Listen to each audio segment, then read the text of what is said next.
Hello दोस्तों। तो आज इस वीडियो में हम क्लास 9th के लोकतांत्रिक राजनीति के अध्याय प्रथम की बात करेंगे, लोकतंत्र का क्रमिक विकास। हमने इससे पिछले वीडियो में आपको लोकतंत्र का क्रमिक विकास का हमने आपको एक वीडियो डाल चुका हूं। अब ये आपका है ऑब्जेक्टिव का वीडियो, यानी कि वस्तुनिष्ठ प्रश्न। जितने भी इसमें आपको अभी प्रश्न बताएंगे सारा का सारा वस्तुनिष्ठ प्रश्न होगा, और वो भी क्या होगा, बहुत ही वीवीआई हमने अभी मैं आपको पेश करूंगा। आप पिछले चैप्टर में पिछले वीडियो में आपने क्लास 9th के बारे में शासन के प्रकार से संबंधित कुछ बातें सीखी होंगी, और इस वीडियो में हम आपको ऑब्जेक्टिव लोकतंत्र का क्रमिक विकास उसका पहला आपको चलिए कह रहा है कि चिली में सोशलिस्ट पार्टी का गठन किसने किया था। चिली में सोशलिस्ट पार्टी आप सुने होंगे, ये जो आपका चैप्टर है इसमें चिली, पोलैंड, घाना, ये सभी देशों के बारे में बताया गया कि इस देश में लोकतंत्र किस प्रकार की शुरुआत हुई, लोकतंत्र का किस प्रकार शुरुआत हुआ, इस देश में पहले किस प्रकार का शासन था। आइए उसी को हम देखते हैं। कह रहा है कि पहला आपका ऑब्जेक्टिव है कि चिली में सोशलिस्ट पार्टी का गठन किसने किया, स्थापना किसने किया। तो चिली में सोशलिस्ट पार्टी का गठन किसने किया था, सल्वाडोर आयंदे ने किया था। आइए हम दूसरा प्रश्न अब जानेंगे कि आयंदे 1970 ईस्वी में राष्ट्रपति पद के लिए किस पार्टी के साथ गठबंधन किया था। सल्वाडोर आयंदे ने 1970 ईस्वी में राष्ट्रपति पद के लिए किस राजनीतिक पार्टी के साथ गठबंधन किया था। वो पार्टी का नाम था पॉपुलर यूनिटी। ये आपका दूसरा ऑब्जेक्टिव हो गया। अब हम तीसरा ऑब्जेक्टिव देखेंगे आपके इस चैप्टर का वीवीआई। नौसेना के एक समूह ने नौसेना का मतलब ही होता है नेवी, इंडियन नेवी, यानी नौसेना के एक समूह ने चिली के एक प्रसिद्ध बंदरगाह पर कब कब्जा कर लिया। तो 11 सितंबर 1973 चिली के एक प्रसिद्ध बंदरगाह पर नौसेना के द्वारा उस पर कब्जा कर लिया गया। आइए हम चौथा ऑब्जेक्टिव देखते हैं। चिली के राष्ट्रपति बने थे कौन, सल्वाडोर आयंदे बने थे। जब 1970 में वो पॉपुलर यूनिटी पार्टी के साथ मतलब गठबंधन किया था तो राष्ट्रपति बने थे, और बहुत ही अच्छे काम किए थे, सामाजिक रूप से बहुत ही अच्छे काम किए थे। गरीब लोगों को बहुत ही मतलब जैसो जो भी चीज़ों का कठिनाई होता था उनको उन्होंने पूर्ति करने का काम किया। तो कह रहा है कि सल्वाडोर आयंदे की हत्या कब हुई, तो 11 सितंबर 1973 को। इसका भी आंसर यही होगा, 11 सितंबर 1973 ईस्वी। अब आइए अगला जानेंगे। जब सल्वाडोर आयंदे की हत्या हो गई चिली में तो उस पर जरूर कोई शासन किया होगा, और वो शासन कौन किया, आइए उसके बारे में भी जानेंगे कि चिली की सत्ता पर फिर अधिकार कौन कर लिया आयंदे की हत्या के बाद। तो जनरल आगस्तो पिनोसे। अब कहा जा रहा है, आपका अगला प्रश्न है कि जनरल आगस्तो पिनोसे ने चिली पर कितने वर्षों तक शासन किया। तो 17 वर्षों तक। कितने वर्षों तक, 17 वर्षों तक लगातार चिली में सैनिक का शासन रहा, यानी कि जनरल आगस्तो पिनोसे के द्वारा शासन रहा। पिनोसे की सैनिक शासन कब समाप्त हो गई, यानी कि 17 वर्षों तक रहा, तो उनकी सैनिक शासन 1988 ईस्वी में समाप्त हो गई। किसकी, जनरल आगस्तो पिनोसे की सैनिक शासन 1988 ईस्वी में समाप्त हो गई। आइए फिर हम अगला प्रश्न देखते हैं। आपका अगला प्रश्न क्या कह रहा है, अब चिली में किस प्रकार की शासन व्यवस्था है। अब चिली में, यानी कि जब चिली में क्या हुआ, जनरल आगस्तो पिनोसे की सरकार जब खत्म हो गई तो किस प्रकार का शासन व्यवस्था आया, तो लोकतांत्रिक शासन व्यवस्था। किस प्रकार का शासन व्यवस्था, लोकतांत्रिक शासन व्यवस्था। हम आपको पहले ही वीडियो में बताए हुए हैं कि लोकतांत्रिक, साम्यवादी, उसके बाद जो है सो तानाशाही, सब शासन के बारे में हम आपको बताए हुए हैं। और कह रहा है लोकतांत्रिक स्थापना हुई, तो लेकिन लोकतांत्रिक की स्थापना कब हुई चिली में, 1988 ईस्वी में हुई। जब मान लीजिए कि जनरल आगस्तो पिनोसे की सरकार खत्म हुई और लोकतांत्रिक शासन व्यवस्था की स्थापना हुई। अब कहा जा रहा है कि पोलैंड में किस पार्टी का शासन था जी। पोलैंड में साम्यवादी शासन था, वो एक ही पार्टी का शासन था। वो पार्टी का नाम था Polish United works. Polish United works party का नाम था। अब आपका अगला प्रश्न आता है, पोलिश यूनाइटेड वर्क्स पार्टी का नेतृत्व कौन कर रहा था? तो पोलिश यूनाइटेड वर्क्स पार्टी का नेतृत्व कौन कर रहा था जी? जारुजेल्स्की। कौन कर रहा था? जारुजेल्स्की। कौन कर रहा था? जारुजेल्स्की पोलैंड में पोलिश यूनाइटेड पार्टी का नेतृत्व कर रहा था। अब कह रहा है कि लेक वालेसा के नेतृत्व में मजदूरों के द्वारा सरकार के साथ कितने समझौता हुए, कितने सूत्री समझौता हुए? तो 21 सूत्री समझौता हुए। सरकारों के साथ कितने सूत्री? तो 21 सूत्री समझौता हुए थे।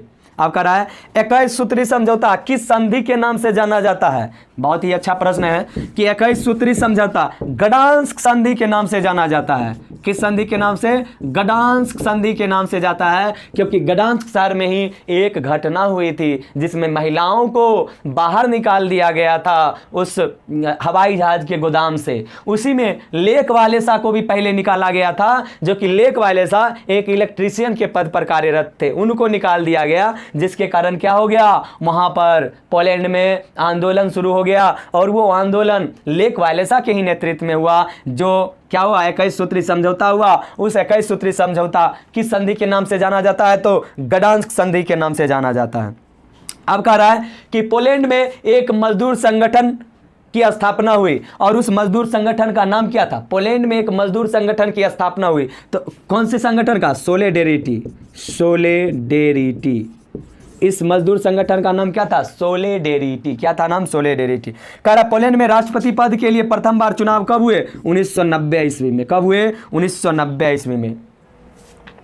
और सोलिडेरिटी पार्टी को जो चुनाव हुए थे उसमें कितने सीट प्राप्त हुए थे? 99 सीट। कितने सीट? 99 सीट प्राप्त हुए थे। कौन से पार्टी को? सोलिडेरिटी पार्टी, जो कि मजदूर लोगों की एक पार्टी थी। अब कहा जा रहा है पोलैंड में प्रथम निर्वाचित राष्ट्रपति कौन बने थे? अभी आपको बता रहे थे ना कि पोलैंड में जो सोलिडेरिटी पार्टी थी उसका नेतृत्व कौन कर रहा था? लेक वालेसा। तो लेक वालेसा क्या बने थे? पोलैंड के प्रथम निर्वाचित राष्ट्रपति लेक वालेसा।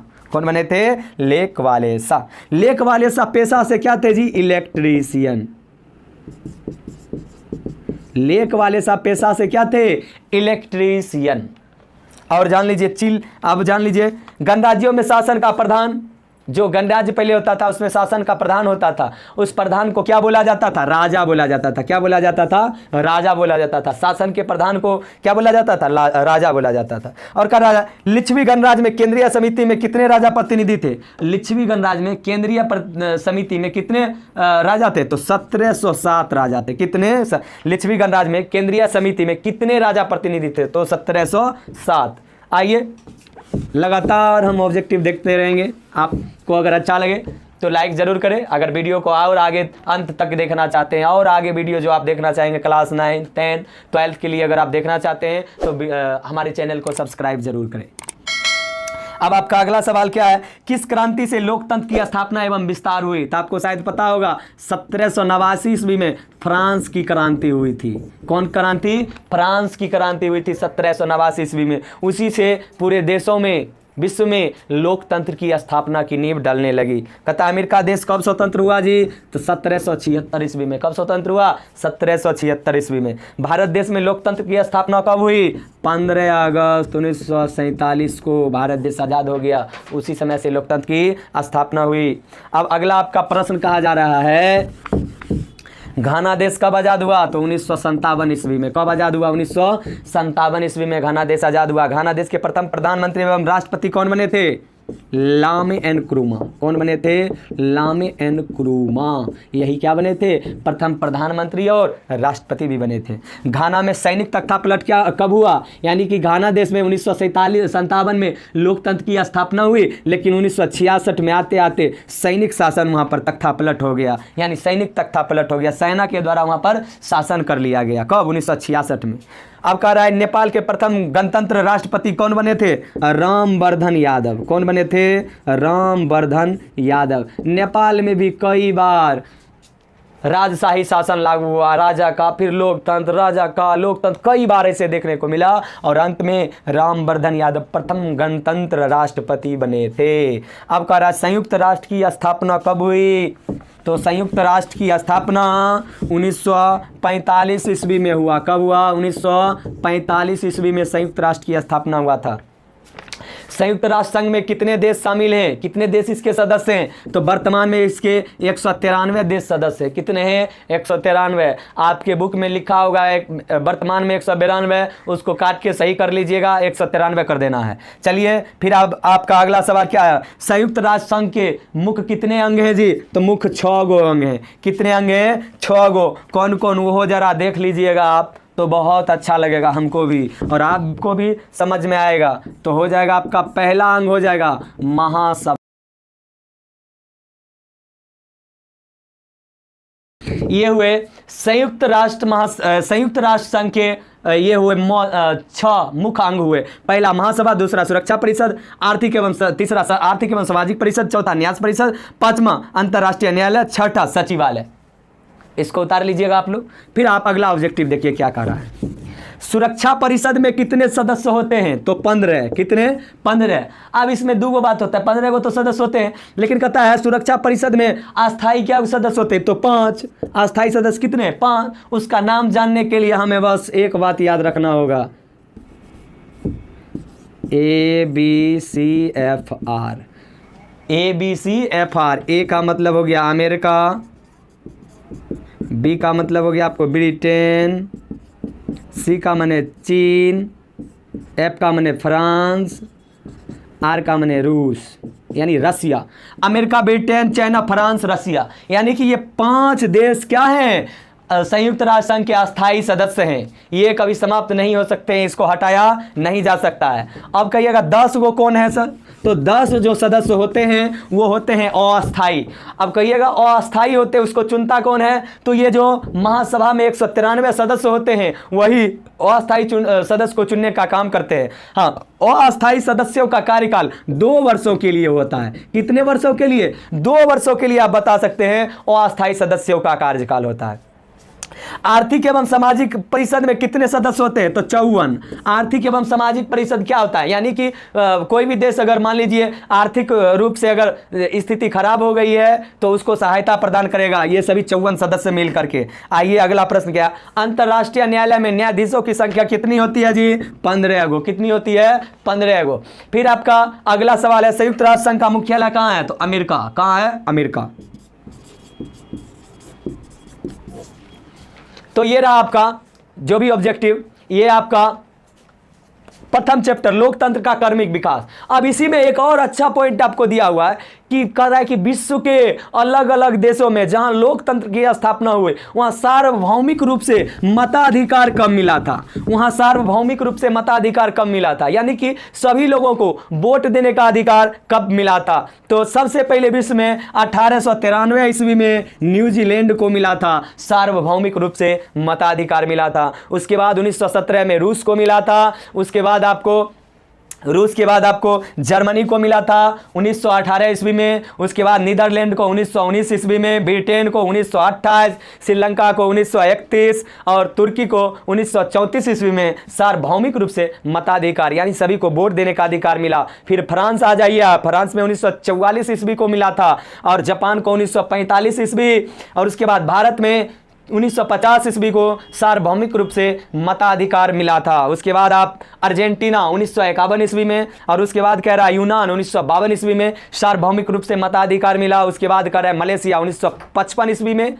उसके बाद ऑस्ट्रेलिया 1962 ईस्वी में मिला था और अमेरिका जो कि 1776 ईस्वी में ही आज़ाद हुआ था, लेकिन वहाँ पर 1965 ईस्वी में सार्वभौमिक रूप से सभी को वोट देने का हक प्राप्त हुआ था। और स्पेन में 1978 ईस्वी में और उसके बाद दक्षिण अफ्रीका में 1994 ईस्वी में। इसी तरह धीरे धीरे सभी जगह क्या हुआ? लोकतंत्र का विस्तार होता गया और सभी जगह यानी कि 20वीं सदी में क्या भी 20वीं सदी में लोकतंत्र का विस्तार ज़्यादा हुआ है, यानी कि 1900 ईस्वी से लेकर के 2000 ईस्वी के बीच क्या हुआ, सभी जगह लोकतंत्र का विस्तार हुआ। और भारत में 1950 ईस्वी को 26 जनवरी 1950 ईस्वी को संविधान लागू हुआ, उसी में सभी लोगों को वोट देने का अधिकार प्राप्त हुआ था और आज भी हम लोग वोट देने का काम करते हैं।